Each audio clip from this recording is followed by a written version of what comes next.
Please join your palms together and join me in chanting the 5 precepts. Sadhu, sadhu, sadhu. Namo tassa bhagavato arahato samma sambuddhassa. Namo tassa bhagavato arahato samma sambuddhassa. Namo tassa bhagavato arahato samma sambuddhassa. Buddhaṃ saranang gacchāmi. Dhammaṃ saranang gacchāmi. Sangham saranam gacchāmi. Dutiyampi buddhaṃ saranam gacchāmi. Dutiyampi dhammaṃ saranam gacchāmi. Dutiyampi sangham saranam gacchāmi. Tatiyampi buddhaṃ saranam gacchāmi. Tatiyampi dhammaṃ saranam gacchāmi. Tatiyampi sangham saranam gacchāmi. Pānātipātā vīramani sikkhapadang samādhiyāmi. Adinādāna vīramani sikkhapadang samādhiyāmi. Kāmesu micchācārā vīramani sikkhapadang samādhiyāmi. Musāvādā vīramani sikkhapadang samādhiyāmi. Suramēra majjapamā datthāna vīramani sikkhapadang samādhiyāmi. Itipiso bhagavā arahaṃ sammā sambuddho vijjācarana sampanno sugato lokavidu. Anuttaro purisa dhamma sārati sattha deva manussānaṃ buddho bhagavāti. Swakkhāto bhagavata dhammo sanditthiko akāliko ehi passiko kopanayiko paccattaṃ veditabbo viññohiti. Supatipanno bhagavato sāvaka saṅgho. Ujupatipanno bhagavato sāvaka saṅgho. Ñāyapatipanno bhagavato sāvaka saṅgho. Sāmīci patipanno bhagavato sāvaka saṅgho. Yadidaṃ cattāri purisa yugāni aṭṭha purisa puggalā S भगवतो सावक संघो आहुनेयो पाहुनेयो दक्षिणेयो अंजलि करनीयो अनुत्तरं पुण्यक्षेत्रं लोकस्साति साधु साधु साधु.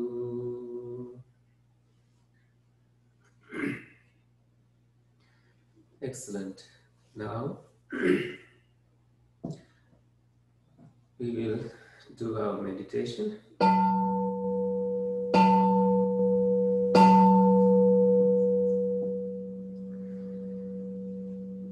You may close your eyes and sit comfortably. Pay special attention to how you are seated, being gentle with your body. Begin resting your jaws and your eyelids, your shoulders, your sitting bones, lower muscles, and your whole body.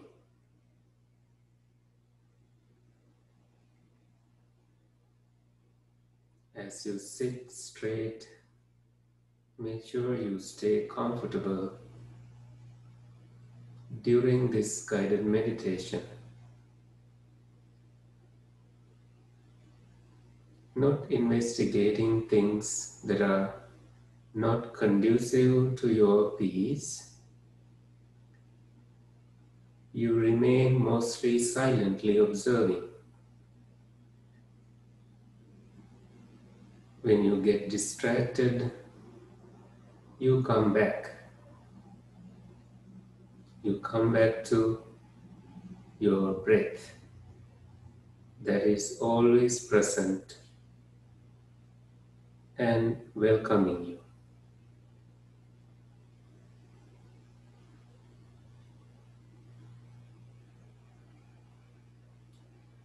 Any toxicity, any bitterness, they belong in those conditions.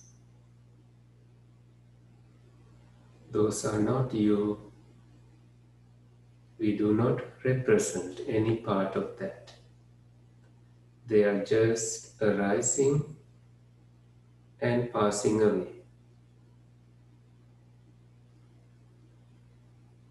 This person said this, that person said that. All of that dialogue. Allow your mind to rest. Make peace within this very moment. It is easy when you begin with simple breath. You breathe in with full awareness, breathe out with full awareness. Take a deep breath in and breathe out. Another breath goes in and you breathe out. In doing so, you relax this body more and more.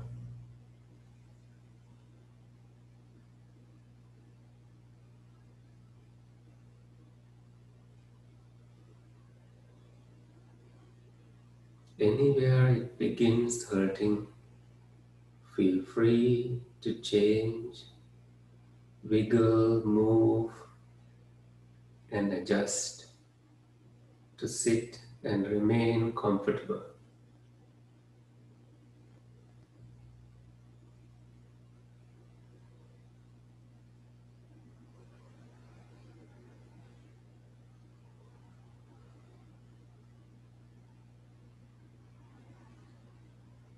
Sato Asasati.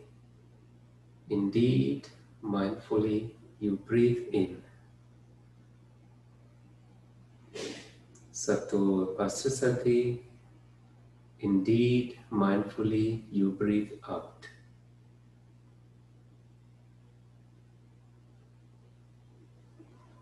Now practice that until we move to the next stage.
Now be present with long breath.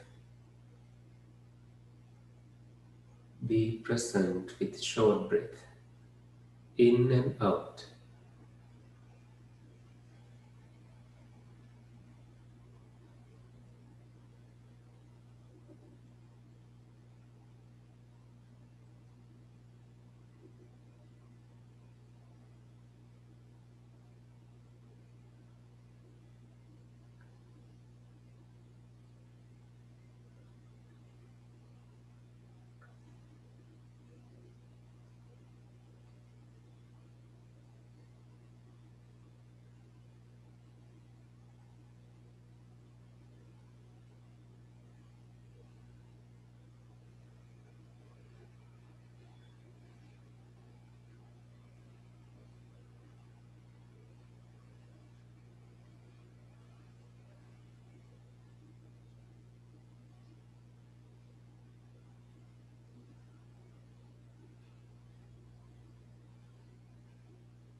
Now,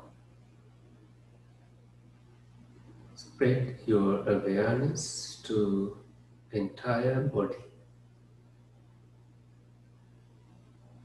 Your attention is on the whole body as it breathes in and breathes out.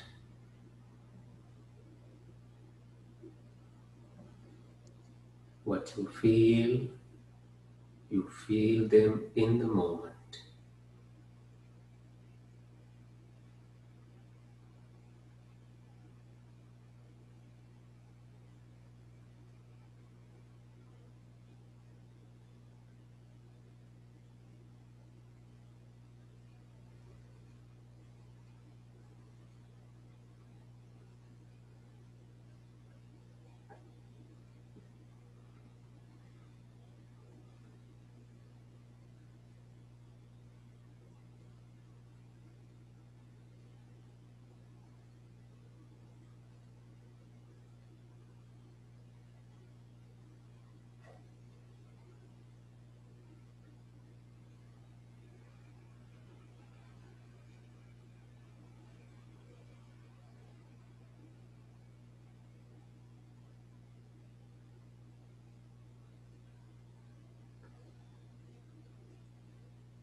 The noises you heard were present, and now you come back to your awareness of breathing in and breathing out in your whole body.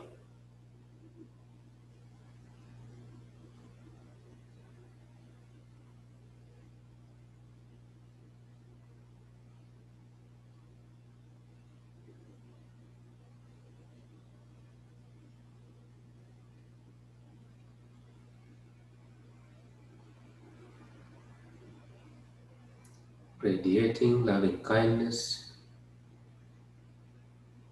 to yourself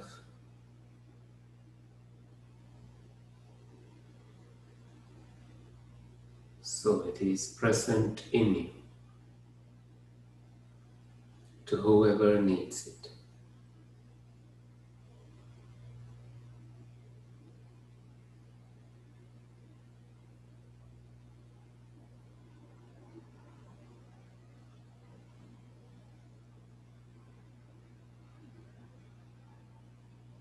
Now you breathe in and breathe out, finding peace and calmness everywhere in your body.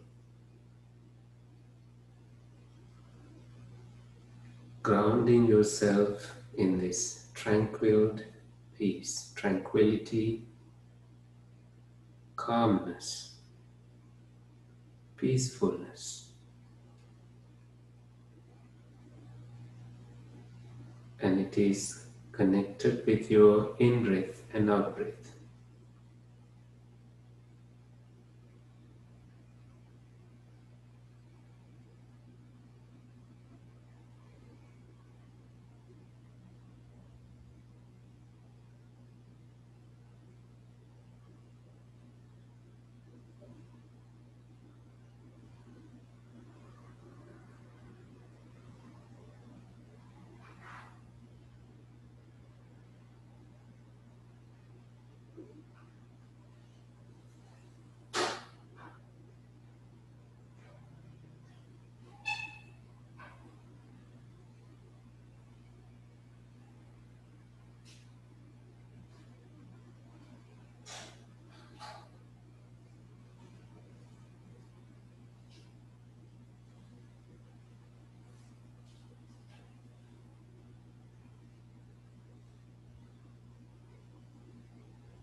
When you are so peaceful, so calm, you make a choice between your body and mind, mostly because you don't feel the body very much. You move to the mind. Basically, what you are noticing is the joyful happiness that is felt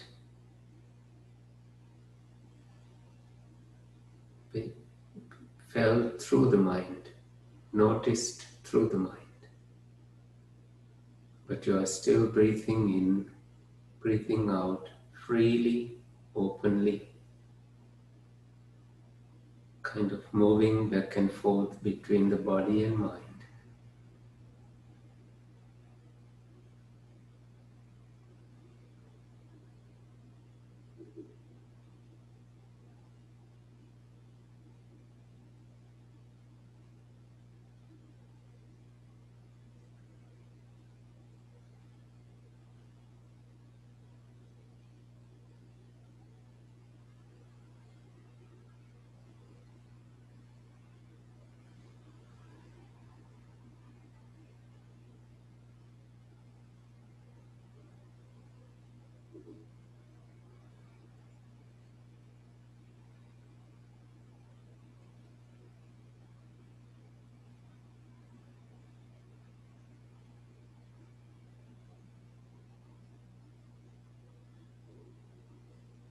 If pain arises, you remain in equanimity. If happiness arises, you remain in equanimity. Both these are welcome in your present experience.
You can be anywhere between breathing in and out mindfully, or your body has disappeared from your attention, experiencing pleasant feelings in your body. A light, joyful seclusion. All these are just experiences.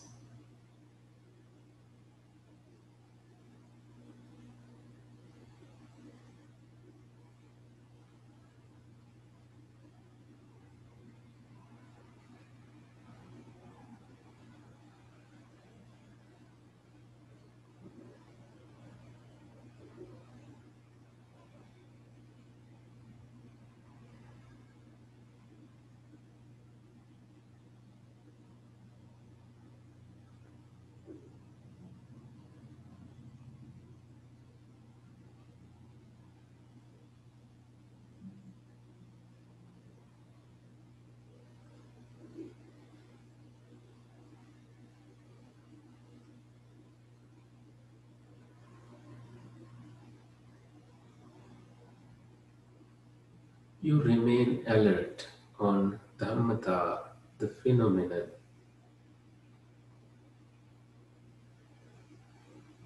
the origin and the ending.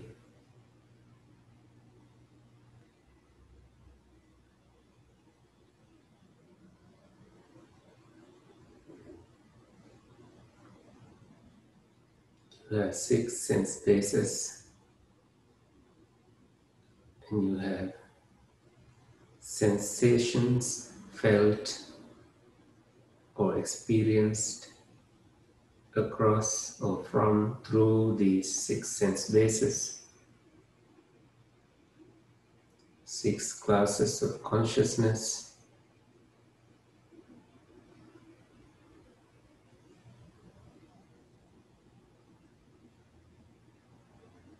Eye consciousness, ear consciousness, nose, tongue, body, mind.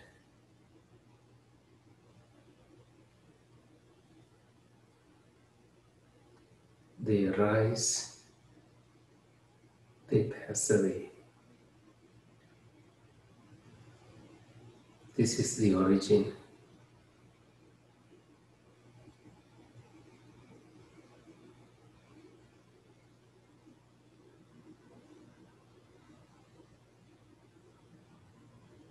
Meeting of any internal sense base with any external stimuli is called contact.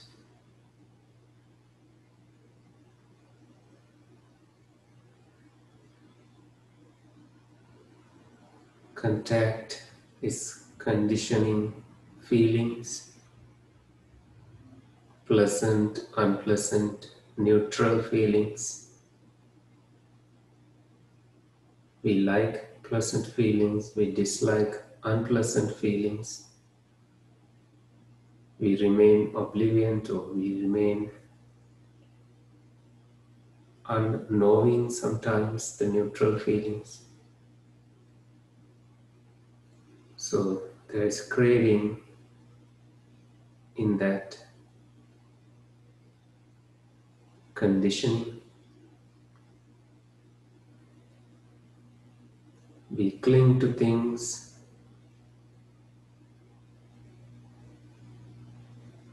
and thus you notice the origin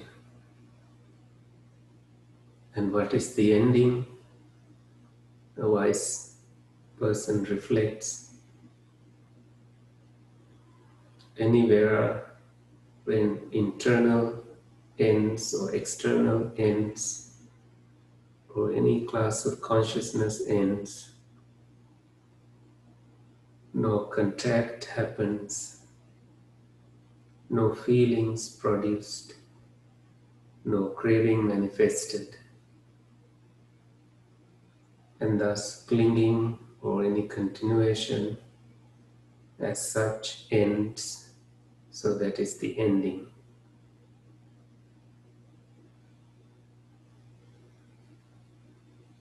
The origin is called Samudaya, ending is called Vaya, Nirodha.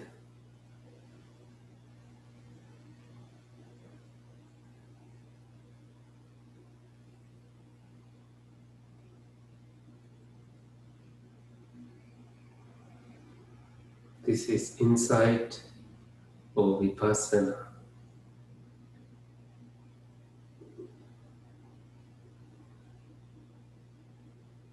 Don't close your heart for this Dhamma. It is just the Dhamma, the way things are.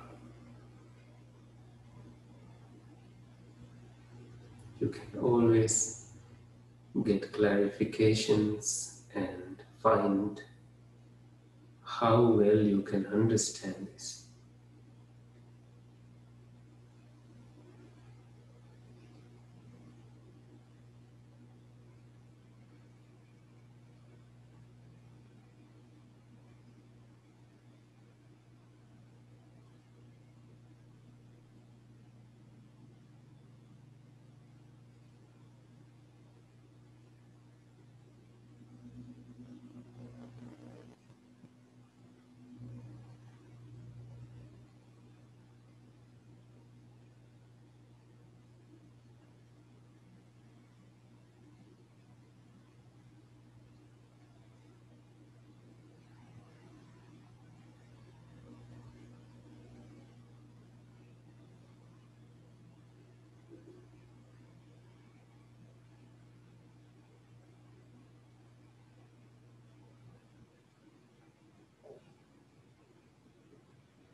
You can remain in meditation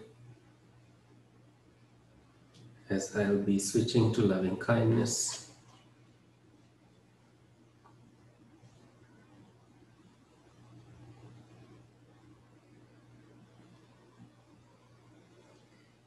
May all beings be at ease, whatever living beings there may be, whether they are weak or strong, omitting none, the great or the mighty, medium, short or small, the seen and the unseen, those living near and far away, those born and to be born, may all beings be at ease.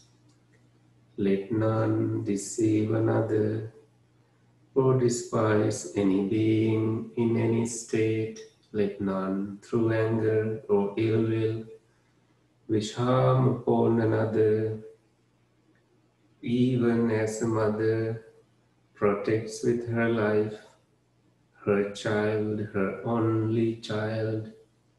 So with a boundless heart should one cherish all living beings, radiating kindness over the entire world, spreading upwards to the skies and downwards to the depths, onwards and unbounded, freed from hatred and ill will, whether standing or walking, seated or lying down, free from drowsiness. One should sustain this recollection. This is said to be the sublime abiding, by not holding to fixed views. The pure-hearted one, having clarity of vision, being freed from all sense desires, is not born again into this world. Sadhu, sadhu, sadhu.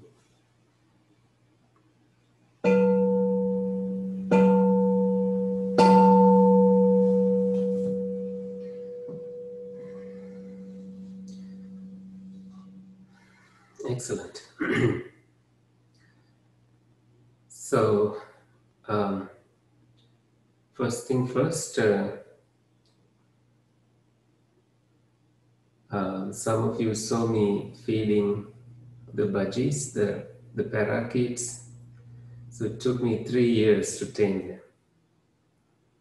them. The secret, I'm going to share the secret now. The only secret is to not feed them freely, not leaving food around, and hand feeding them. So they are shy at first, but eventually they come and land on your palm and they begin feeding. They are very nervous for any sound, they get frightened. But this closeness, this bond, helped me to have a little bit more loving kindness. Practice together with them, kind of protecting them as they are eating, giving them that free environment where they don't feel frightened and run away.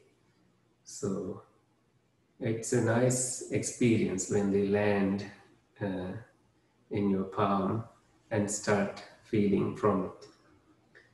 So that is the only secret, but this will not work with wild animals. The birds that are, feeding in your backyard. Doesn't work that way. They are very, abused by all the noises and human presence everywhere. They do eventually come closer to you.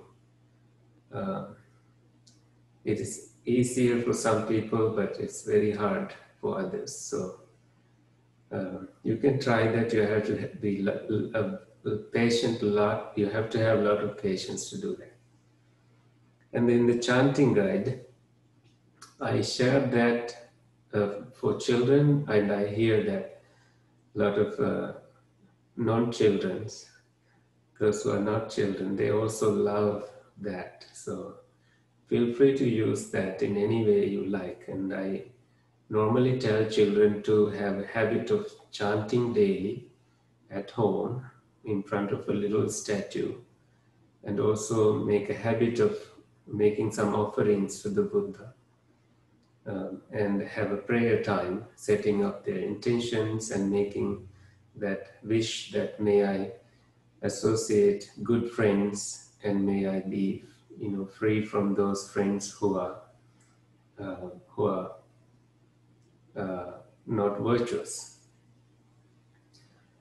And the third announcement is that in the week of 12th of October, monks will be traveling for Katina ceremonies, and so that on 12th, Monday, I think it is 12th, we won't be here to lead the guided meditation, and we will also have to cancel the Friday's event that week.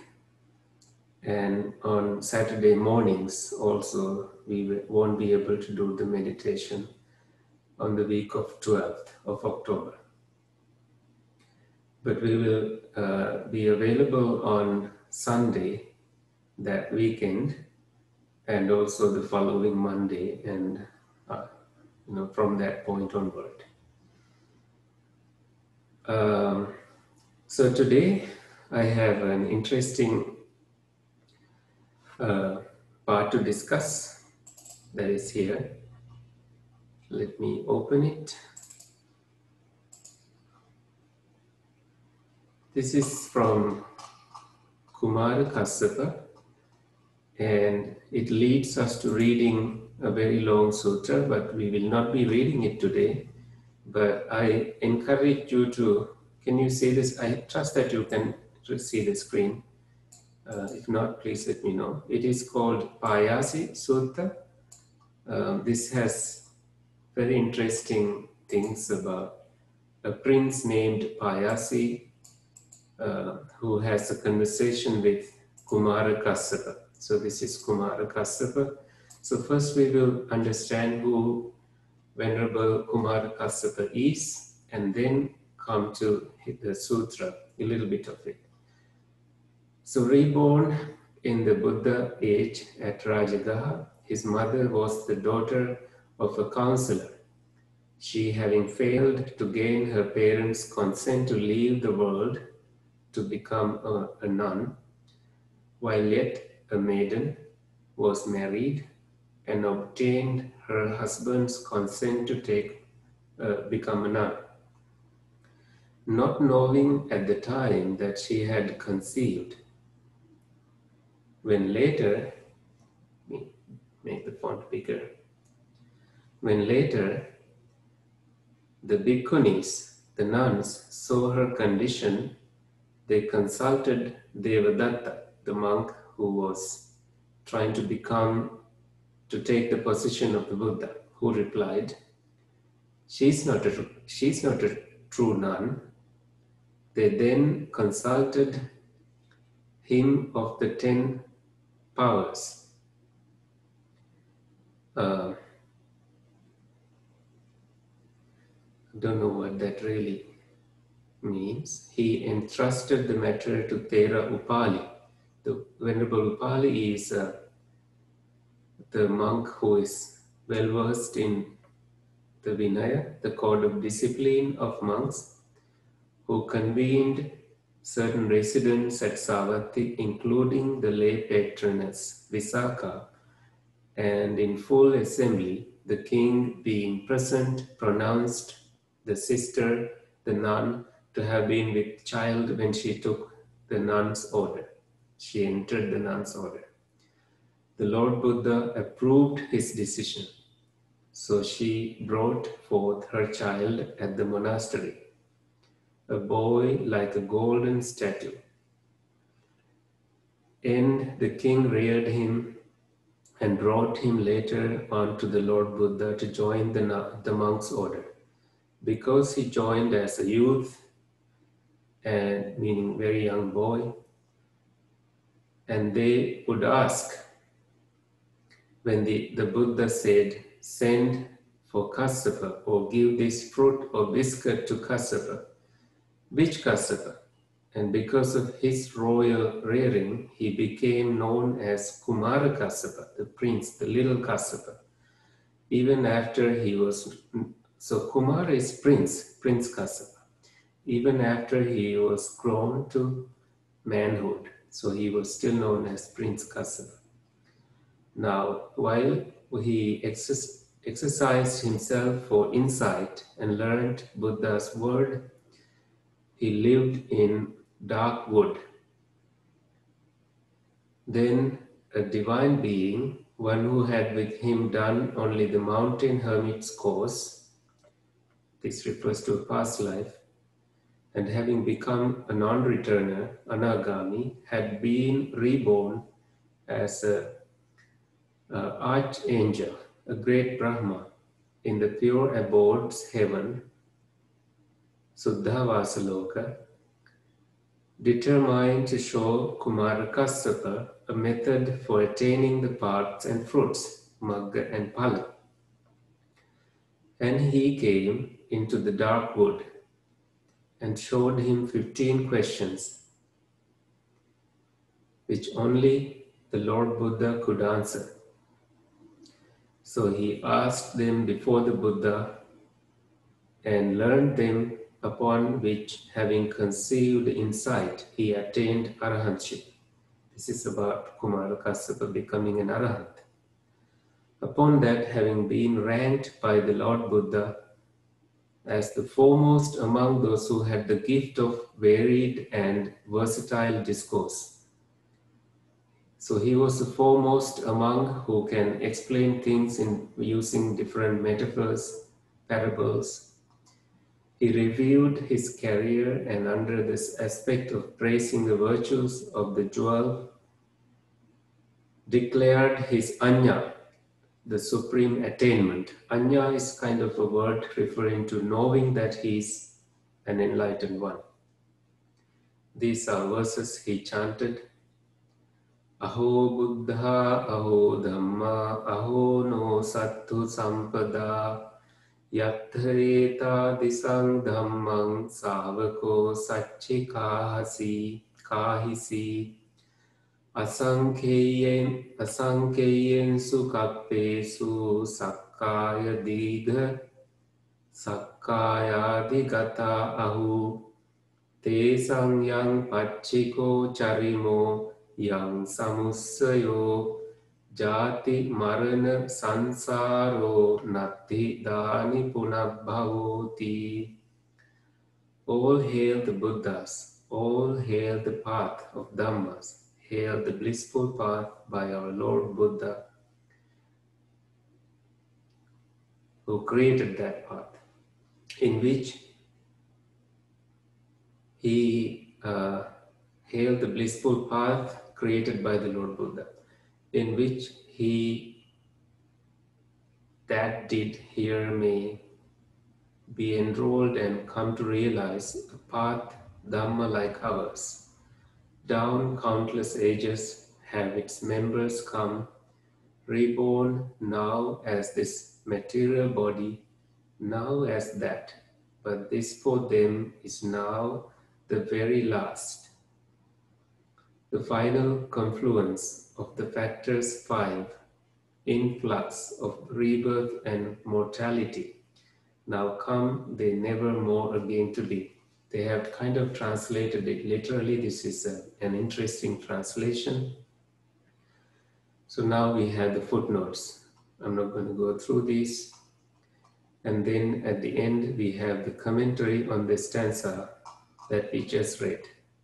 I'm not going to go into details of this translation because I want your attention on this, the Payasi Sutta, before we end for the day. Payasi Sutta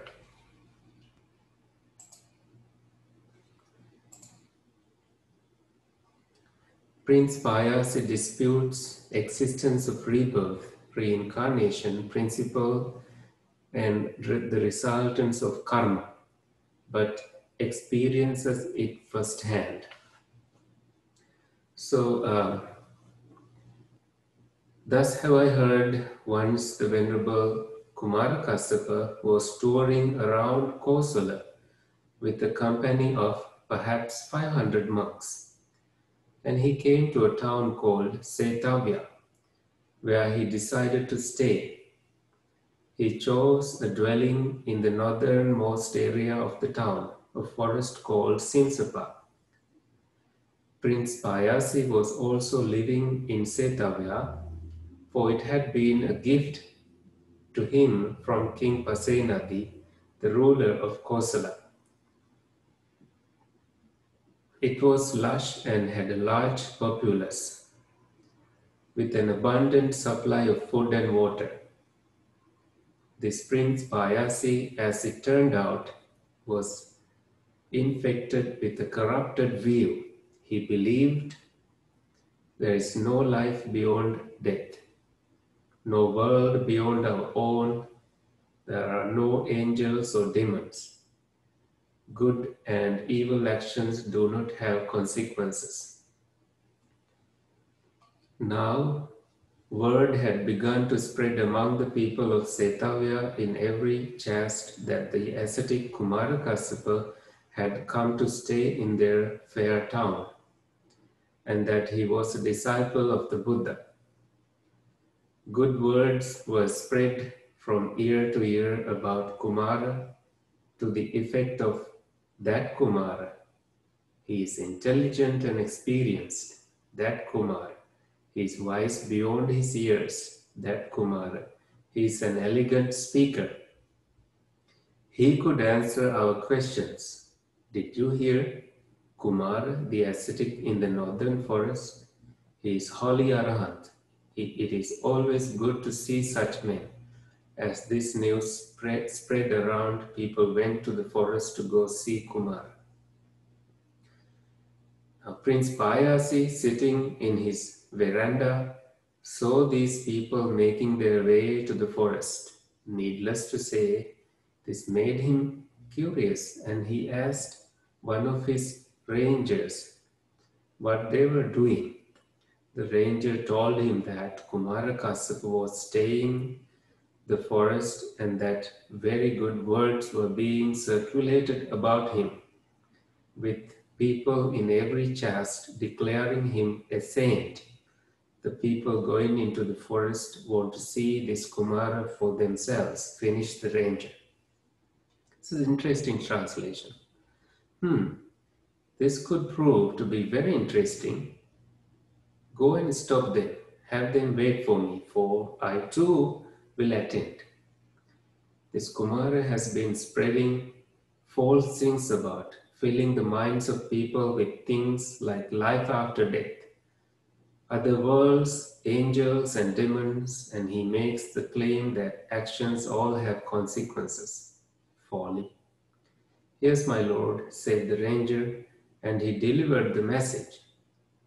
So Prince Payasi went with the people into the forest, where he came to Kumara's dwelling. He exchanged greetings with Kumara and sat down to a side, while he observed the others in the group doing the same. Some were very reverent and bowed to Kumara with joined palms. Others greeted him as an equal, or as one who is almost equal, or a little more equal. Some merely nodded, or did nothing at all and just took a seat. Once everyone was seated, Prince Payasi said, Reverend Kumara, I maintain that karma does not have effects. I believe that there is no life after death, no world beyond our own. I think that angels and demons are things from a child's dream. Well, Prince, replied Kumar, sounding rather like a doctor diagnosing a patient. Your point of view is unique, for I've never encountered one who bandied about so. I think I should put some questions about this to you. What do you think, Prince? Does the sun and moon exist in this world or apart from this world? Are they humans or are they some celestial non-human beings? Reverend Kumara, they exist outside of this world and they are celestial and non-human. Well then, Prince, should you not then consider that other worlds can exist? That angels and demons are not the things of dreams and that karma bears effects? Whatever you say about this, Kumara, my viewpoint remains unchanged. Why? Do you have a reason? Naturally, perhaps, Prince, you could share it with me. Reverend Kumara, among my friends, colleagues, and relatives, there are those who commit murder, steal, misbehave sexually. There are those who lie, who speak with abusive and harsh words, who engage in frivolous gossip, who are filled with hate and prejudice, who are filled to overflowing with wrong views. On several occasions, while they were on their deathbeds, sick and suffering, when they were far beyond recovering, I said to them, certain holy men say that persons such as yourself will meet with misfortune in another world after you die, that you will be born in a horrid place, a place of sorrow, a torture chamber of a world, a hell realm. If what they say is true, you, my friend, will most certainly end up in such a world. If you do, and if they are correct in there being angels and demons, another world, and consequences of your actions, do me a favor and inform me or send a messenger to inform me. You have always been trustworthy and dependable to me. And if you say you have seen these things, it is proof enough for me, Reverend Kumar. They agreed to do this. And to date, not a single word has come from them, nor have they sent a messenger. That is my reason for maintaining my view. Fair enough, right? I think, Prince, that we should investigate this further. Consider this scenario. A thief is captured and brought to you, and his captor says, this man is a thief lord, caught in the act with 20 score witnesses. What is to be his punishment? Now, suppose that you said, make an example of him, march him through town with arms bound together, shave him bald of both beard and hair, and then sever his head from his shoulders and display it in front of the town. Now suppose, Prince, that the thief interrupted and said, nay, I must go and visit my friends and relatives in such and such a village before you punish me. Let me go see them, and then I shall return. What do you think? Would you grant his wish and trust him to return to the headsman's block, or would you have his gabby head rent off his shoulders? He would be ignored, Kumara, and his head would be removed post haste. Prince, consider this. Your friend is dragged into hell by demons to an archdemon, bound and tied with burning chains, bloodied and scathed from spiky rocks in the crag-covered ground. And before being led to the implements of torture, he says to the archdemon, excuse me, demon, let me go back. I promise to deliver a message to my friend, to Prince Payasi. Just as you would ignore the thief, have this head removed, so would the archdemon ignore your friend. Whatever you say, Reverend Kumar, you cannot convince me. My views hold firm. again, why? So this conversation goes on and on. And I encourage you to just type these words, Payasi Sutta. And when you do, like I have done here, and pick the first result that comes, Payasi Sutta Wikipitaka, the completing Tipitaka fandom. So this part, and read that, read their translation, which is an interesting kind of a Western modern translation, or you choose any translation here and come to its ending. You will find interesting things. Perhaps we will continue reading it. Let me stop sharing the screen. An interesting, okay, part to discuss that is here.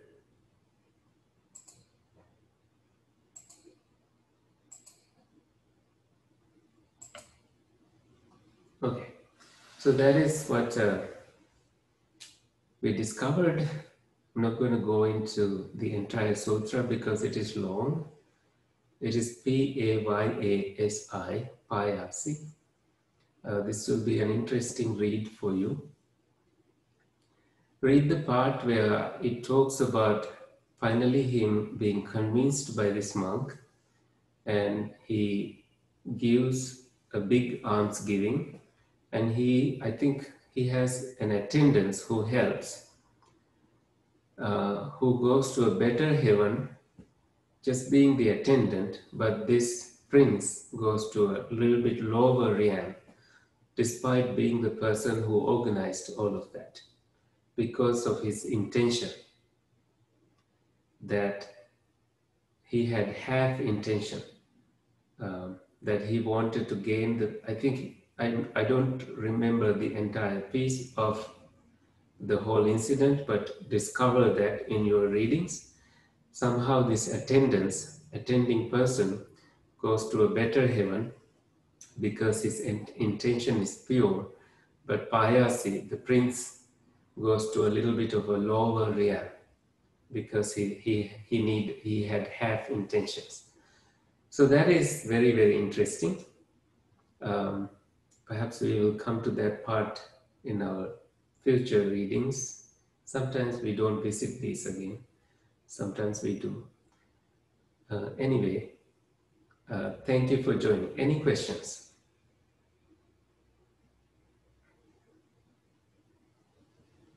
No questions. Let's transfer merits. Does Nada has a question? No. Okay. May the suffering ones be suffering free, the fear-struck fearless be, may the grieving shed all grief, and may all beings find relief. May all beings rejoice in this good karma of meditating together and listening to Dhamma. May all beings be well and happy. May heavenly beings, mighty and powerful, Devas and Nagas of mighty power, may they share this merit and protect the teachings of the Buddha and us all. Sadhu, sadhu, sadhu. So thank you for meditating. Please join us when you can. Many blessings to you all. Saranai.